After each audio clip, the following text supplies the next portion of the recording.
Deus, querido Pai, Jesus, amigo e mestre, mais uma vez te agradecemos a oportunidade de aqui estarmos para aprendermos mais sobre essa doutrina de amor transformadora que nos alavanca em nossa caminhada terrena. Te pedimos que possamos estar harmonizados, abertos aos aprendizados da noite e que os nossos irmãos que farão uso da palavra possam ser inspirados e que, por esses amigos também que, por certo, aqui já estão. Que a nossa reunião possa transcorrer em clima de muita paz e de muita harmonia, graças a Deus, e que assim seja. Com vocês, nosso irmão Rogério. Deixa eu sair da frente. Os dois falam. Deixa eu ficar de lado.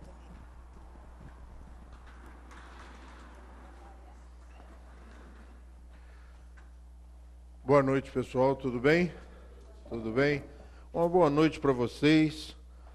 Meu nome é Rogério, para aqueles que não me conhecem, esse é o Emmanuel. Tá? A gente montou esse formato de trabalho diferente, a gente já fez 2 vezes, né, mano? Lá na Semana Espírita, no encerramento da Semana Espírita da região dos Lagos, em Iguaba Grande, e fizemos aqui no Bezerra de Menezes. E aí trouxemos para vocês esse formato de trabalho que a gente tem certeza que é uma tentativa, é uma experiência, mas que a gente, pela avaliação que foi feita, a gente gostou, né? E trouxemos esse trabalho para vocês. É um prazer estar aqui. E vamos lá, vamos falar um pouquinho sobre a doutrina espírita nesta proposta que a gente vem pensando muito, né? A gente vem trocando muita ideia, né, mano? Porque nós afastamos muito o evangelho da gente. Nós afastamos muito o evangelho e colocamos ele na história. E lá no evangelho. Então a intenção desse bate-papo é trazer para os dias de hoje, trazer para as nossas vidas esse código ético-moral. E reiterar o boa noite, né? Porque ele falou boa noite, eu também tenho esse direito. Então é um prazer enorme estar aqui. É uma satisfação enorme poder adentrar essa quase centenária casa espírita. Que alegria estar aqui, que satisfação estar aqui. E aí nós vamos refletir um pouco à luz do Evangelho, segundo o Espiritismo, trazendo algumas provocações, por que não? A primeira intenção é de nós, realmente, como nós falamos, tirar da história, tirar da historicidade o processo do evangélico, né? Acabar um pouco com essa voz roquenha, essa voz doente, quando a gente fala do evangelho, né? Boa noite, meus irmãos. Agora vamos falar de Jesus, como se Jesus tivesse ficado lá, como se fosse um marco histórico somente. Na realidade, nós estamos aí há quase 2000 anos tentando destrinchar, interiorizar, digerir mentalmente tudo que ele deixou, e é um material mais estudado, é um material mais pesquisado, e nós continuamos curiosos, continuamos muito aquém da essência desta proposta, da essência desse material, que na realidade é um código ético-moral. Esses evangelhos canônicos, Lucas, Marcos, João, Mateus, eles têm como premissa trazer a base. E essa base que já advém lá das leis mosaicas, muitos, e aí é dito por Kardec, consideram inteligíveis, de difícil leitura. E acabam por lerem passarem por ele por uma questão de desencargo de consciência ou até de dever. Com um julgamento de, se eu não lê-los, alguém pode falar que, pode julgar que eu não entendo nada do Evangelho, ou que nunca viu o Evangelho, e nós vamos construindo algumas distâncias. A doutrina, ela nos propõe algo diferente. Assim trouxe Kardec. O Evangelho, na realidade, na proposta de Jesus, é uma proposta de escolha de caminhos, é um novo paradigma, é a destruição de alguns paradigmas, é a remoção de alguns paradigmas e a construção de outros, que faz com que nós possamos escolher os nossos caminhos, é um facilitador. Se nós, na realidade, começarmos a a utilizá-lo de forma prática no nosso dia a dia, na nossa vivência, nas nossas experiências, nas nossas relações sociais, nós vamos perceber que ela muda o caminho, que ela faz com que nós comecemos a perceber que esse caminho pode ser facilitado, que esse caminho existe uma forma mais fácil de transitar, de caminhar nessas relações e nessas experiências que nós estamos repetindo há tanto tempo. E o senhor Allan Kardec, lá nos idos de 1864, ele traz a lume o que chamou na primeira edição de A Imitação do Evangelho. E depois, aí sim, em 1865, o Evangelho segundo o Espiritismo.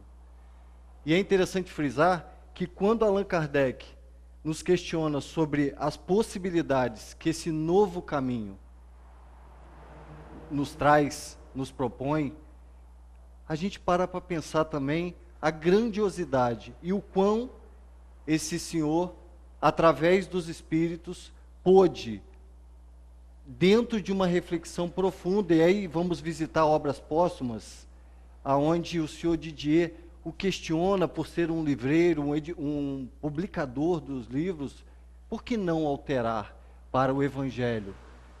E é interessante frisar que, por diversas vezes, Kardec se preocupa com a propagação do Evangelho. O que dirá o clero, por exemplo? Gritará heresia. E os Espíritos alertam que seria duro essa batalha, a batalha, e que ele se preparasse. Mas ele foi o escolhido. Tamanha era a sua fé, fé que transportava montanhas, como disse São Luís, que fazia caminhar sobre as águas, mas principalmente tamanha fé como um muro de aço, para suportar as pressões, os desafios que estavam por vir com a publicação desta obra.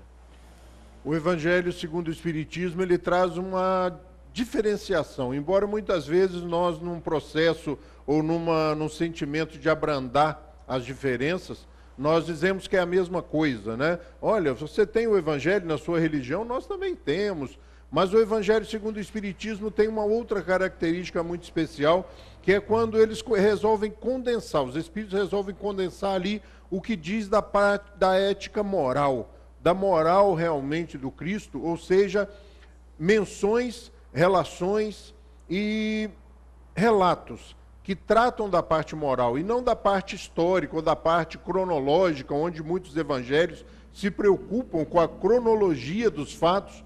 Aqui não há isso. No Evangelho segundo o Espiritismo, os espíritos superiores se detêm na parte moral, no conteúdo realmente que marca e acrescem os comentários, as elucidações e no final de cada colocação a lucidez didática de Kardec, a lucidez que faz com que nós tenhamos uma outra compreensão, um outro processo que luzes novas, né? São luzes novas sobre a mensagem que o Cristo nos deixa. E é interessante porque dentro dessa abordagem que o Rogério traz, a gente às vezes se questiona, né? Ética é igual mesmo à moral? E quantas vezes Kardec tratou de ética dentro da doutrina? Especificamente dentro da obra? Quantas vezes a gente vai ver a palavra ética dentro da obra? Nós fomos pesquisar e não encontramos, mas nos questionamos, precisava? É um conjunto de grandes valores. O Evangelho traz esse conjunto, é o conceito moral, é o grande arcabouço das práticas, da conduta. E é interessante que lá no início ele diz, os evangelhos podem ser divididos em 5 partes. Os atos comuns da vida do Cristo, os milagres, as predições, as palavras que foram absorvidas, tomadas pelas igrejas para constituir os seus dogmas, e por final, o ensinamento moral. Essa sim, essa até os incrédulos se curvam diante dela. E é disso que Kardec coloca e trata no Evangelho segundo o Espiritismo. Ética é o conjunto, e a moral, costumes, o dia a dia, exatamente o que tratamos, mas não observamos dentro da relação humana. Relação essa que há bem pouco tempo estávamos de biga e hoje estamos de avião a jato, mas perdendo a grande essência de sermos humanos. Nós escolhemos nesses estudos uma passagem e escolhemos com uma linguagem bem moderna, bem próxima de nós, na intenção de realmente retirarmos da história, retirarmos da distância de quase 2000 anos essa mensagem. E somente nessa colocação, Jesus nos conclama e nos chama a atenção e nos dá a facilitação daquele caminho que nós falamos agora há pouco. Ame a teu próximo como a ti mesmo e não faça aos outros o que não quer que façam contigo. Ou seja, uma linguagem que não deixa nenhuma dúvida. Nós fizemos questão de trazer esse slide lá do Pensador, porque é uma linguagem que não deixa dúvida, que facilita, que faz com que nós compreendamos que, implantado esse conceito, implantado esta proposta somente na nossa vida de relação, as coisas mudam. É aqueles 3 segundos, que a gente às vezes deixa de pensar antes de falar. É aquele minuto de reflexão antes de soltar o verbo. É aquele balanço antes de qualquer ação, de qualquer mudança, de temperamento, muitas vezes. E esse maior mandamento que esquecemos de praticar muitas das vezes, está em Mateus, que amará seu Deus, amará o Senhor seu Deus de todo o seu coração, de toda a sua alma, de todo o seu espírito, tem a ver com o mandamento maior, que está lá nas leis mosaicas, Deuteronômio 6:5, que é o maior mandamento. E a gente às vezes esquece que os grandes homens não foram aqueles que tiveram muito ou têm muito. São aqueles que doaram e doam muito desse amor, de si. A importância do Evangelho segundo o Espiritismo, que Kardec inicia exatamente de uma maneira estruturada, é o que a gente se propõe a percorrer dentro dessa encarnação, dessa bendita, divina encarnação e das oportunidades que temos de falar sobre ela. Vocês já viram que ele consegue gravar números e menções e tal, e a gente faz até uma brincadeira com isso, que essa sociedade talvez dê certo, porque eu até agora consegui gravar umas 4 ou 5 questões do Livro dos Espíritos, A 1, assim mesmo eu me enrolo na hora de falar a resposta dos Espíritos, que às vezes eu troco a ordem ali no parágrafo, A 33, porque me chama muita atenção. Já esqueci até a outra, A 555, que é apaixonante, Kleber? A 555 é muito boa. E a 1011 nas edições da FEB também, que eu gosto muito, porque na edição da FEB nem tem a 1011, Um erro gráfico que a FEB resolveu manter, então facilitou a minha vida. Eu sei 4, mas na realidade são só 3. A proposta do Evangelho, na realidade, gente, é desde o primeiro momento, e eu acho que o Cristo, com essa intenção de histórias, de parábolas, com esse processo de trabalhar o nosso íntimo lúdico, ele queria, na realidade, que nós mudássemos a nossa forma de ver as coisas. É uma proposta de mudança, realmente, sobre esse exercício maravilhoso que é viver, sobre esse presente que é viver, essa experiência que muitas vezes nós olhamos do jeito errado. Você levanta de manhã sabendo que vai ganhar. Não tem jeito de ser melhor. Porque existe uma afirmação do próprio Cristo que diz: só será colocado no nosso ombro aquilo que nós temos condições de carregar, aquilo que nós temos condições de administrar, de gerir. Ou seja, existe uma conspiração positiva, uma conspiração do bem a nosso favor. O momento da reencarnação é o favorável, é o que vai favorecer, o que vai nos ajudar. As pessoas que vão estar ao nosso lado são aquelas que devem estar. Ou seja, a proposta do Cristo é essa, de que nós não estamos sozinhos, de que na realidade é uma caminhada coletiva, conjunta. E essa proposta de ver as coisas sobre outro ponto de vista, ela é difícil para a gente, porque nós gostamos do paternalismo, né? Do assistencialismo, do amparo excessivo, do colo, da prece que para o universo para que Deus atenda às nossas solicitações. E o Evangelho, na realidade, não nos traz isso. Nos traz uma proposta de trabalho, de mudança e de recomeçar a cada momento, sabendo que vamos ganhar. E a doutrina espírita nos dá essa lupa gigantesca para que ampliemos a nossa visão diante das oportunidades. Porque ressignificar a palavra da forma, na sua origem, como ela foi trazida, poucos têm essa oportunidade dessa lucidez. E o Espiritismo, com essa lupa que ele nos dá, amplia o foco.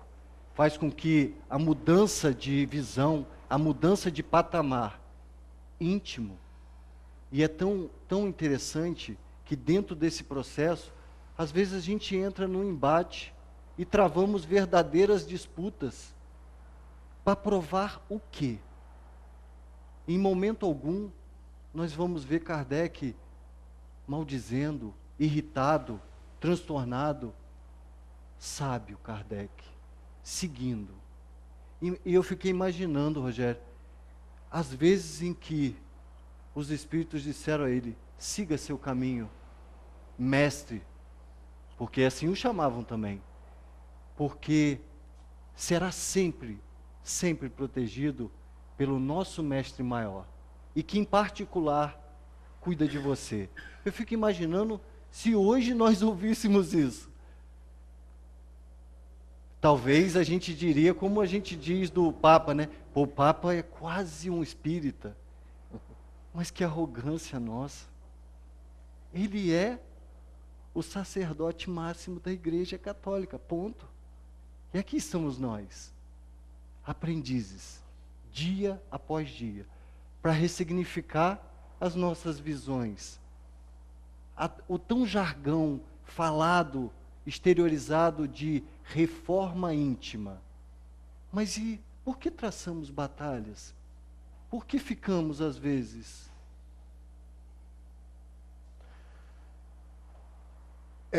Kardec sabia disso, né? Kardec já percebia isso naquele momento e as coisas parecem que não amenizaram. E principalmente no final do ano passado, a gente teve um acirramento das relações. A polarização política de opiniões e de postura foi muito violenta.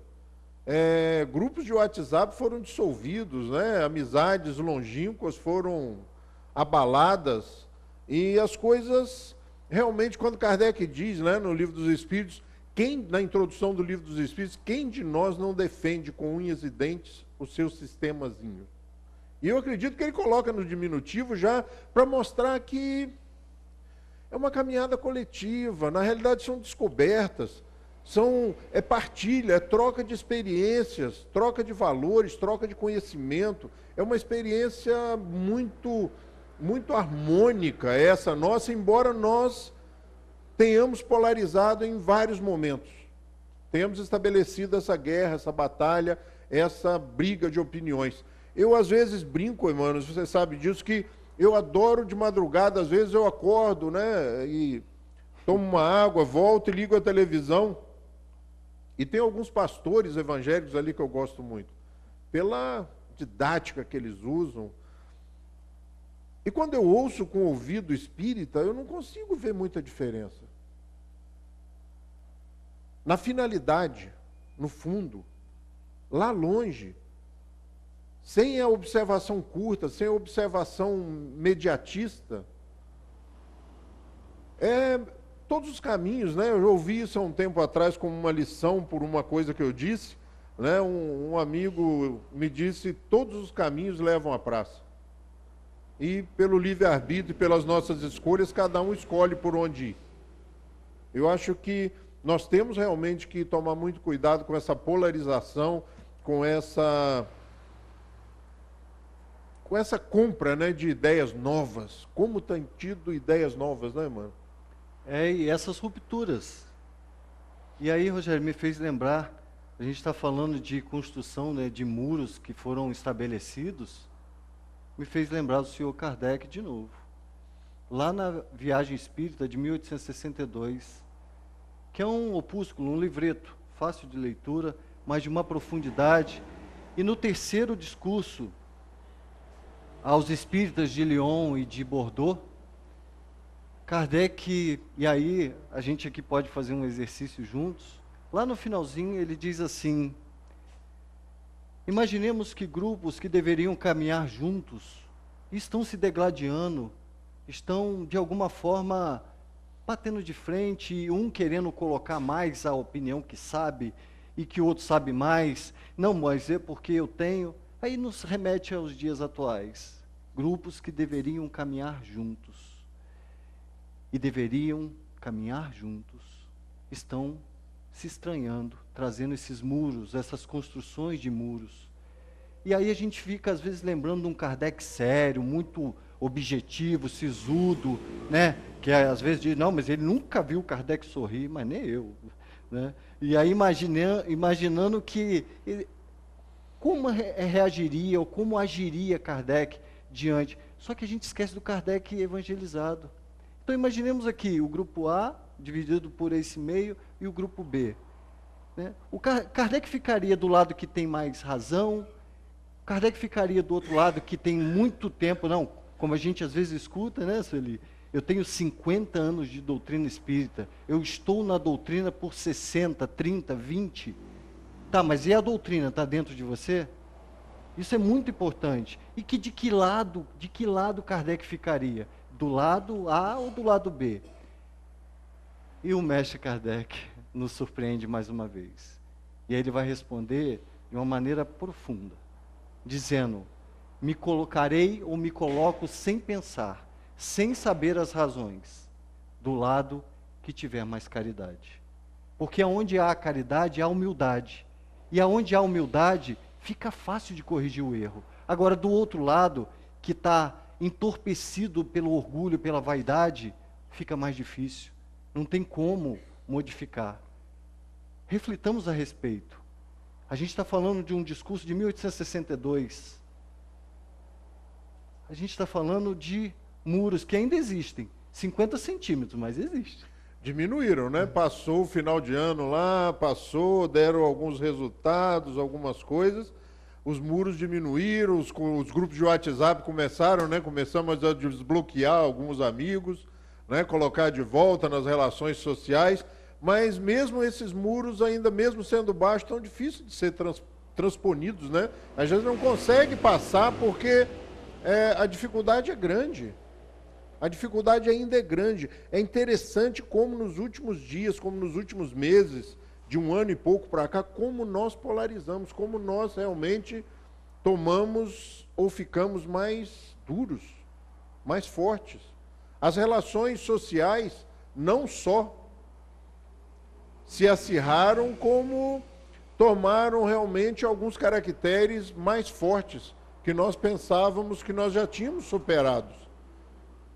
A globalização que derrubou as fronteiras linguísticas, econômicas, políticas, muitas vezes, elas voltaram a ser erguidas.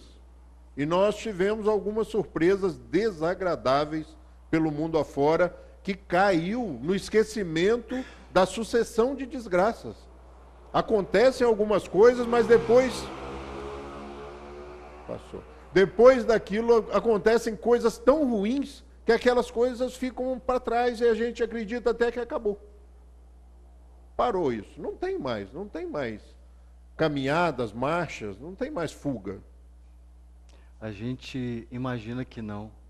O egoísmo, essa maior chaga, que vários espíritos já disseram e trazem constantemente, que as escolas, os modelos educacionais estão sendo tratados como verdadeiros formadores de egoístas.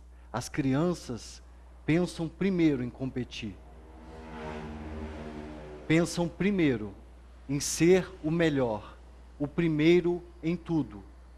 Agora, e o ombro a ombro de caminhar juntos, que foi a proposta do Cristo desde sempre? Essa marcha, que o caminhar junto, é que nos leva a ver imagens como essas dos migrantes, e que às vezes a gente acha assim, mas está tão distante de nós. Aqui não acontece isso. Olhos de ver, ouvidos de ouvir, faz com que a gente pense de maneira diferente. Lá no livro dos Médiuns, no capítulo 30, Kardec sugere um regulamento, ou parte de um regulamento para uma sociedade espírita, ou pequenos grupos.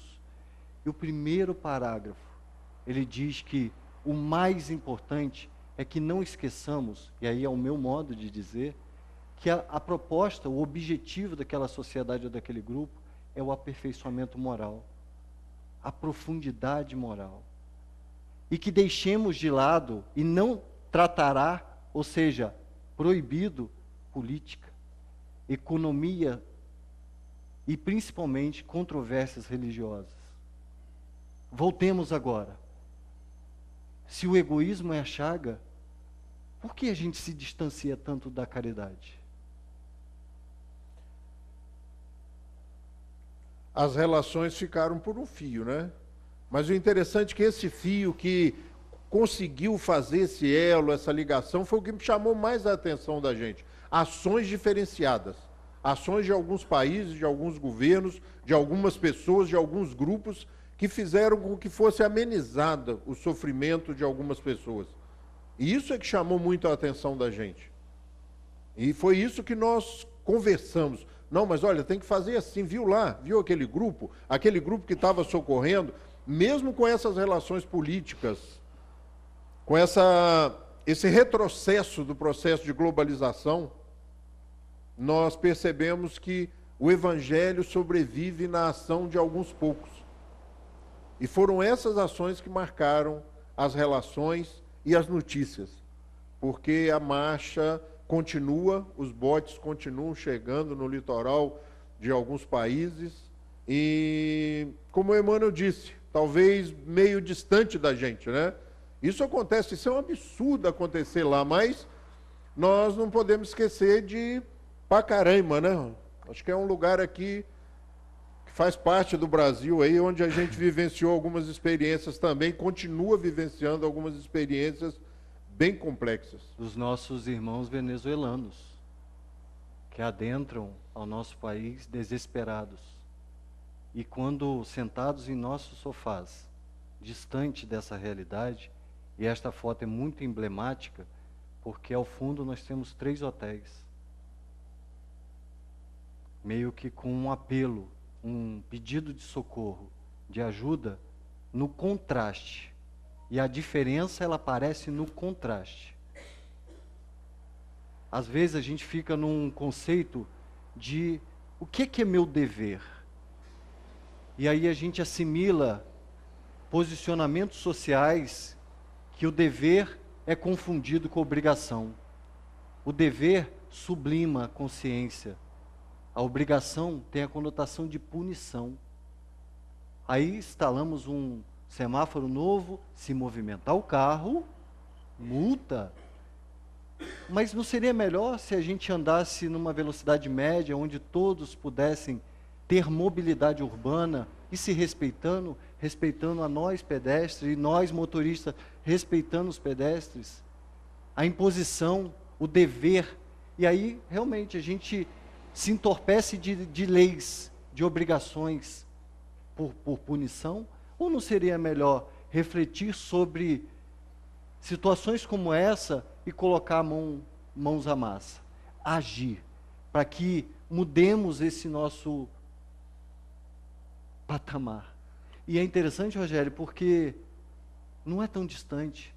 As experiências que o Laje nos traz não ficam longe de momentos como esse. De vovôs que às vezes são encontrados na mais profunda miséria, largados, alguns infartados, e seja o que Deus quiser para ele. Eu gosto muito de observar as coisas e lá no Bezerra tem desaparecido algumas coisas. Algumas pessoas têm dito até que é ação dos espíritos, né? Mas não, realmente é de um espírito, né? Porque a gente, lá no Bezerra, por exemplo, a gente tinha na placa, na mesa de reunião pública, assim, bem na frente, uma placa assim, silêncio. Todas as vezes que nós começávamos ou iríamos começar uma reunião, nós tínhamos que pedir silêncio. Isso me chama a atenção também naquelas plaquinhas que tem na rua, não pise na grama. Normalmente tem um caminho, um trilho pelo gramado, né? Não jogue papel no vaso. Tem umas coisas assim bem interessantes que eu acho que é abrir mão da educação, né? Abrir mão do trabalho de educar, de falar, de conversar, até porque não funciona. Até porque não funciona, né? Esse processo da norma, da lei excessiva, só vai burocratizando e a gente não conhece mais. O que o Evangelho traz é um processo ético de você só fazer ao outro, só agir em relação ao outro ou ao todo, como você gostaria que agissem com você. E essa relação, como nós dissemos há algum tempo, ela dá um caminho, ela dá um norte para o processo da felicidade. E a gente vê que essa busca tão imensa do convívio ético, das relações éticas, das relações morais, como o Evangelho traz, né, o termo específico mencionado no Evangelho, ele não é de agora. Não é de agora. A gente vai encontrar essa frase aí, ó, Emmanuel Kant, né? Já que é o Emmanuel, você mesmo fala, né?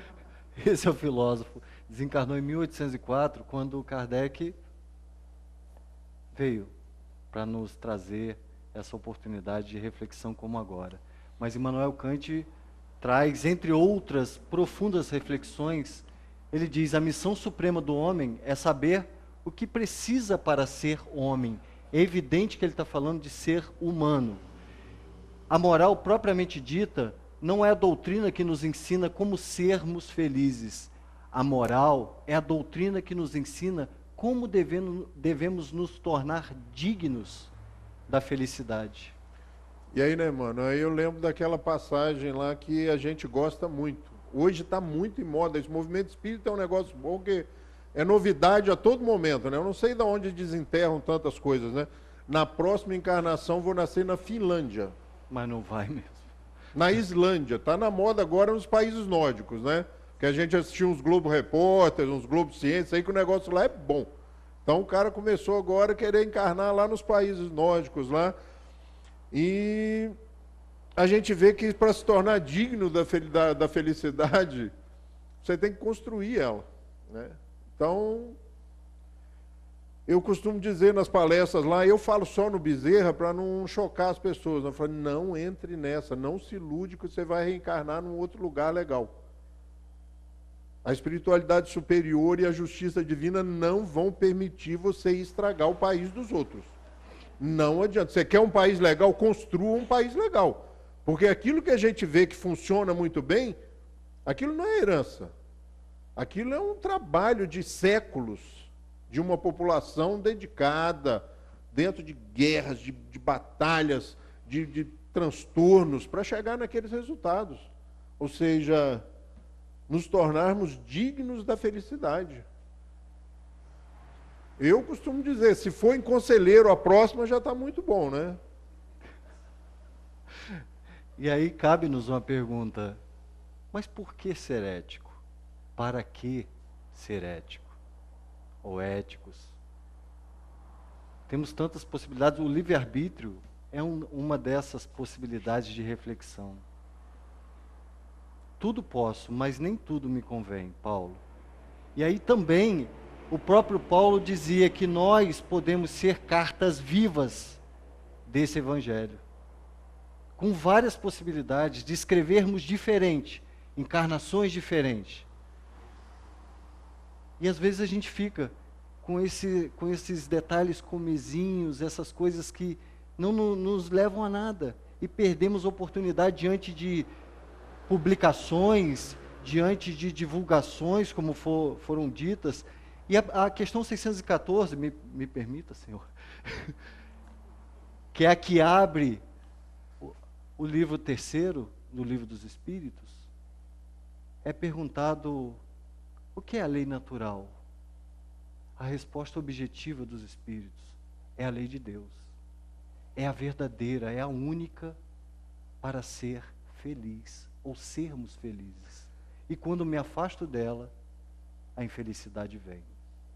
Quantas possibilidades desse congraçamento, dessa oportunidade desta noite, de iniciarmos um novo começo, a cada reencontro, a cada estudo que a gente pode fazer, e que fica aberto. Não há personalismo nessa doutrina, não há a impossibilidade de cada um de nós estudarmos juntos.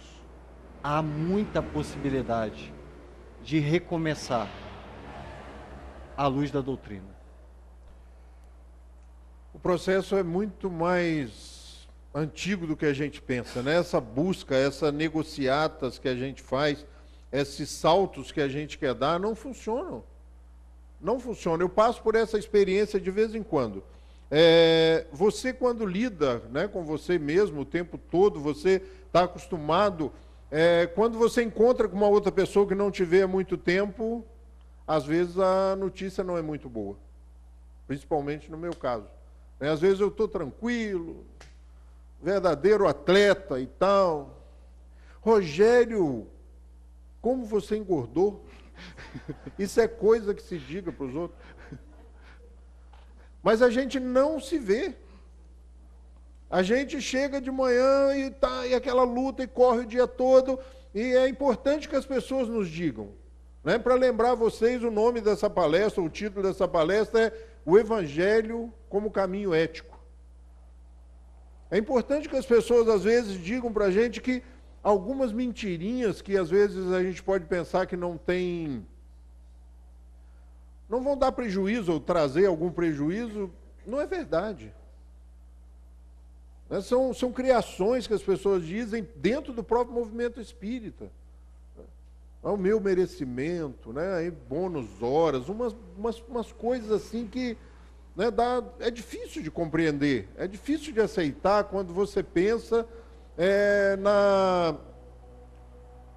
no pagamento por alguma ação coletiva, alguma ação boa, né? Minha rua lá é uma rua bem íngreme e quase não tem em Friburgo, né? Acho que quase todas são bem íngremes. E lá em cima não param de construir, estão construindo mais para cima lá, então as obras, quando chove, desce de tudo, né? Pedra britada, areia. Se você quiser construir na base lá da rua, dá até para construir, só você ficar esperando as chuvas, porque desce de tudo. Madeira, bambu, inclusive eu acho que tem uma fábrica de copinho de PVC lá, desses guaravitas, esses troços lá para cima, porque desce muito também. E às vezes eu tenho que limpar o bueiro, porque se eu não limpar os bueiros lá na rua, lá, o negócio fica feio, é muito lixo. E é engraçado com a reação das pessoas, né? A primeira que passou um dia, agora eles não ligam mais, já pensam que eu sou louco mesmo, mas no começo eles estranharam um pouco quando eu comecei a limpar. E uma disse assim, mais próxima, né? Isso aí tem que ser mais íntimo, né? Vai ser candidata a alguma coisa? Candidato a não deixar a água entrar na minha garagem, né? Mas é interessante que daí uns dias, numa outra oportunidade, uma senhora veio, duas senhoras na realidade subiram conversando, e quando elas dobraram a esquina e me viram no trabalho lá, agradável de limpar o bueiro, elas vieram e quando chegaram perto pararam e disseram assim, nós também estamos limpando a nossa rua lá, depois que a gente viu o senhor limpar aqui, a gente começou a limpar lá em cima também. É bem legal isso, né? Eu acho que não precisa de pagamento maior, não precisa de nada mais. A minha motivação não foi o evangelho, a minha motivação foi que se eu não limpar o bueiro antes do portão da minha garagem e descer muita água, entra água na minha garagem, Sueli, eu tenho que lavar a garagem. Então, foi um exercício de salve-se quem puder, né? Mas é interessante a gente pensar como a gente pode ser instrumento de transformação. E como as pessoas são instrumentos de transformação nas nossas vidas, mas nós vamos ter que construir o nosso paraíso, não tem jeito, não dá para herdar. Platão, há muito tempo atrás, ele dizia que não ofende a Deus quem não acredita, aos deuses quem não acredita neles. Ofende mais aos deuses que acreditam que podem comprá-los. Falsos cristos, falsos profetas, evangelho segundo o Espiritismo.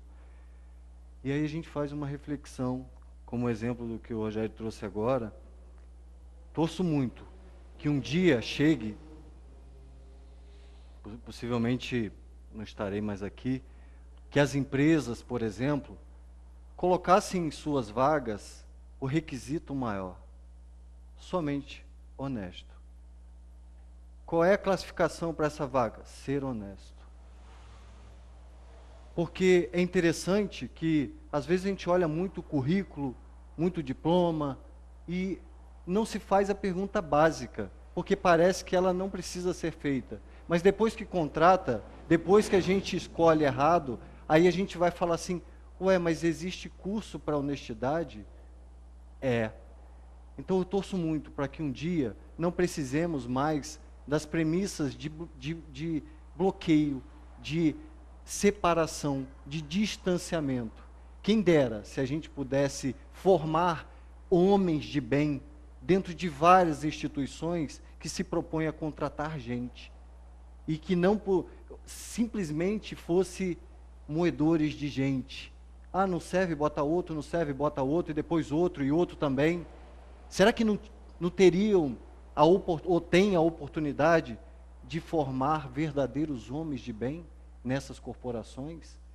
E que quando saírem de dentro delas, poderem compartilhar esses ensinamentos com seus familiares, com seus filhos, trazendo um novo olhar, uma forma, como a gente já falou, e ressignificar, às vezes, uma imagem que está dentro da gente, e a gente constrói essa imagem como um mapa mental, tudo cinza, né? Tudo diferente, sem nenhuma mudança. Dá para mudar? É possível. Só a gente, não tem outro jeito, né? E quando você se propõe a fazer, não sei se está dando para ver, mas já vem alguém lá com o carrinho de mão ajudando lá. É só você começar, é só o primeiro movimento. Quando a gente faz o primeiro movimento de mudança, ou de agir diferente, né? Eu ouvi uma frase há um tempo atrás, há muitos anos atrás, de você ter coragem de fazer o inabitual. Fazer o inabitual. Sair do homem espelho, né? Que faz o que todo mundo faz, deixar de ser o homem espelho e fazer o inabitual. Como é difícil fazer o inabitual. Essa proposta de reconstrução, de refazer e de mudar esse mundo cinza, triste, né? É você levantar, você vê de pessoas, por exemplo, que... E aí, como é que tá lá? Fala, estou lá naquela desgraça daquele emprego. Eu já ouvi isso. Desgraça? Meu amigo, sai, cara. Sai, pelo amor de Deus, sai disso. Tem outro lugar para você, né? A gente não confia, existe uma relação, não existe uma relação de confiança.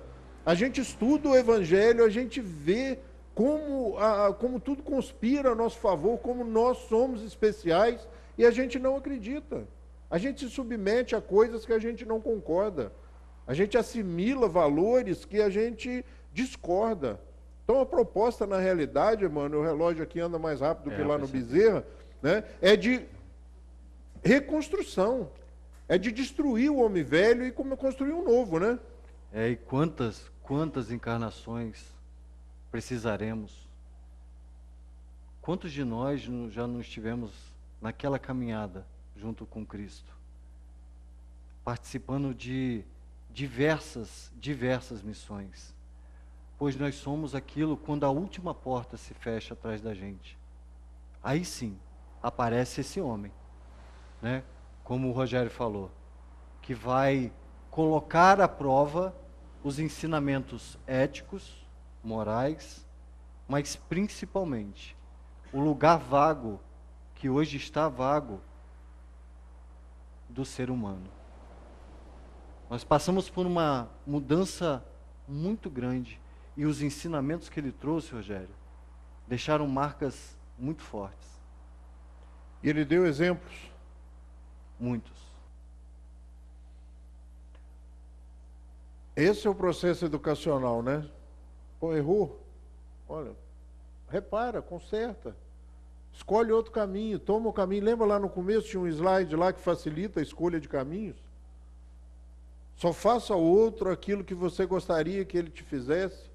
Ou seja, é uma simplificação. Eu acho que a gente não gosta de coisas simples, né? Mas experimentar o Evangelho é uma coisa bem legal. E vale a pena, né? E uma oficina legal para a gente experimentar em casa, né? Se não der certo, pelo menos. Mas vale a pena a gente experimentar a implantação, né, dentro de casa. E tem diferença, mano, desse Evangelho para os outros Evangelhos? Há diferença, porque esse, inclusive, nós temos Kardec no início, na introdução, objetivando essa obra, dizendo que ela é para uso de todos, sem distinção, e que, como o Rogério colocou no início, sem a cronologia, que seria impossível dos evangelhos, mas trazendo as máximas de exemplo moral, para estudo, o detalhamento de cada passagem, do comentário dos Espíritos, e a instrução dos Espíritos, desculpa, e depois o comentário do Sr. Kardec, trazendo o Evangelho segundo o Espiritismo, de uma maneira que, dentro das obras, né, Rogério, nós temos um arcabouço de possibilidades. Mas e para estudá-la? É nessa ordem? É de qualquer forma? Não, eu começo pelo Evangelho e fica mais fácil, porque o Evangelho, como você está dizendo, é o código moral. Seria dessa forma? É muito comum ouvir, né? Eu só gosto do Evangelho. No Espiritismo vai dar problema, porque, né, se a gente começa ali pelo Evangelho, aí realmente todos eles são iguais, né? Mas eu acho que não, é importante o estudo da forma que ele foi estruturado, da forma que essa doutrina foi estruturada. Porque, na realidade, se nós observarmos, Kardec talvez não tenha só montado num livro só, né, para não ficar você olhar e pensar que é um vade-mecum, né? Porque assustava. Esses já assustam, né? Esses já assustam, quando a gente olha assim, bota junto, a gente assusta. Imagine se fosse um livrão, né? Então, mas na realidade é um livro só, né? Na realidade, ele tem começo e um vai dando sustentação para o outro, até porque também no movimento espírita é muito comum a gente ouvir falar, Gênesis, tentei ler, rapaz, é muito complicado, não consegui. Pode fazer a segunda pergunta, eu já fico esperando a pessoa responder. Você leu os outros 4 em ordem? Não, ou mais ou menos. Não vai entender mesmo, porque um vai dando sustentação para o outro. Né? Os 3 primeiros ali vão dar esse tríplice aspecto da doutrina espírita, do filosófico, do científico e do religioso. O céu e o inferno desmistifica, traz, né, para a nossa realidade os mitos do céu, inferno, purgatório, que foi criado, né, para ajeitar as coisas, e a Gênese faz esse fechamento, esse entendimento do surgimento do planeta, do surgimento das espécies, do senso, do entendimento de infinito, de em cima, embaixo. A primeira vez que eu li a Gênese, há alguns anos, agora eu estou falando que há alguns anos atrás, porque se eu falar a data mesmo, o pessoal vai ficar meio assustado. Há alguns anos atrás, quando eu li a Gênesis, eu ia lendo, e a pessoa que me deu a Gênesis para ler, né, tinha me dado as 4 obras, graças a Deus, antes, e eu saía de casa, eu moro perto dela, eu ia lá na casa dela. Foi quase um obsessor. A senhora, não, meu filho, eu já vi, sim, é assim mesmo. Aí, então tá. Voltava para casa, lia de novo, descobria uma outra coisa chocante, ia lá de novo. Mas vamos trocar uma ideia disso aqui? Fiquei entusiasmado, porque aí você compreende, né? Então é muito necessário que nós estudemos de forma cronológica, porque senão a gente não vai tirar todo o proveito. Mas, pô, deve dar o quê? Umas 3.000 páginas? Por aí. Eu não tenho tempo. Você não conhece a minha vida, senhor. Como é que eu vou ter tempo? Eu já falei numa outra palestra que eu fiz aqui, né? O Kardec, além de compilar tudo isso, achou que era pouco serviço, e é outra coisa, né? A gente acha também que foi assim, ó, janeiro fez um, fevereiro outro, março outro, final né, em junho tirou férias em Rio das Ostras. Não é isso, né? Isso é resultado de 12 anos de trabalho. São 12 anos de trabalho para sair esses 5 livros. Mas ele, achando que tinha pouco trabalho, publicava paralelamente isso. a Revista Espírita mensalmente. E a gente não tem tempo de ler. Não, e tem um detalhe a de se acrescentar aqui, que a gente às vezes se prende ao Pentateuco, mas nós temos 32 publicações nas obras de Kardec. São 32. Então, quanto ensinamento, quanto aprendizado. Como o Rogério falou, cada descoberta é exuberante, é lindo, porque faz conectar, dá sentido. Já li, já estudei. Eu frequento uma reunião, gente, amanhã é dia. Segunda-feira eu frequento uma reunião há mais de 20 anos. Estudo do Livro dos Médiuns. 20 anos. Vamos falar que a gente é ruim de leitura, né, e tal, uma vez só por semana, 1h30 só, uma vez por ano. 20 vezes. 20 vezes. E o livro ainda me surpreende. Eu acho que a semana que fica guardado lá na prateleira, os espíritos vão lá e dão uma mexida. Porque de vez em quando eu pego uma coisa e falo, mas eu nunca vi isso aqui. Nós somos assim mesmo, meio dispersos, meio desatentos. E outra coisa, hein? Estudo em grupo. Depois que eu aprendi a estudar em grupo, eu comecei a entender a doutrina espírita. Porque um opina, o outro discorda, o outro fala e a gente troca ideia. Como é legal, a gente lê em casa, né, o acordo do grupo que estuda lá, nós temos 4 salas de estudo na segunda-feira no Bezerra. O acordo é assim, você leva para casa, dá uma puxada, estuda e volta. No segunda a gente volta atrás e estuda em grupo. Como surgem coisas novas, né?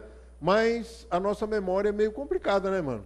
A nossa memória é complicada, a gente tem dificuldade de gravar datas e acontecimentos e fatos. E a gente às vezes se prende, porque quando a gente não aprofunda, tudo que dizem, a gente acredita. E às vezes a gente se pega em situações, como por exemplo, eu não sei como é que foi o seu final de julho.